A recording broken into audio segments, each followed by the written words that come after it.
नमस्कार शेतकरी मित्रांनो, आपलं स्वागत आहे संदीप कृषी सेवा केंद्र या यूट्यूब चॅनलवर. तर मित्रांनो, आज आपण एक अत्यंत महत्त्वाचा आणि दिलासादायक अशी एक माहिती घेऊन आलेलो आहोत. ती म्हणजे अशी की केंद्र शासनाने प्रधानमंत्री पीक विमा योजनेबाबत शेतकऱ्यांच्या दृष्टीने मोठा निर्णय घेतलेला आहे.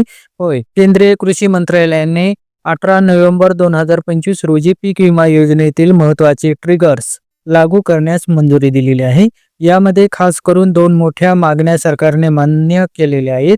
एक, अतिवृष्टी आणि पाणी भरावामुळे होणारे नुकसान. दोन, वन्य प्राण्यामुळे होणारे पिकांचे नुकसान.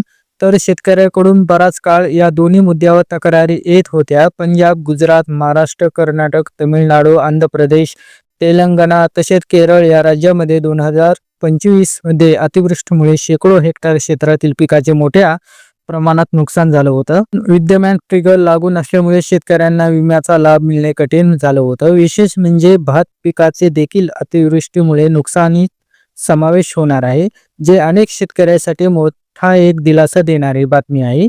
तसेच माकड, नीलगाय, हत्ती, रानडुक्कर यासारख्या वन्य प्राण्यांच्या हल्ल्यामुळे मोठे नुकसान होत असतानाही पीक विमा योजनेत कव्हर नव्हते.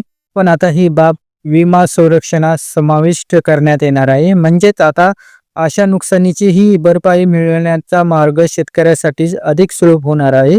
याशिवाय नुकसान झाल्यावर 72 तासाच्या आत तक्रार नोंदवण्याची प्रक्रिया पुन्हा स्पष्ट आणि सोपी करण्यात आलेली आहे, ज्यामुळे शेतकऱ्यांना त्यांच्या हक्काचा विमा मिळण्यात अडचण येणार नाही.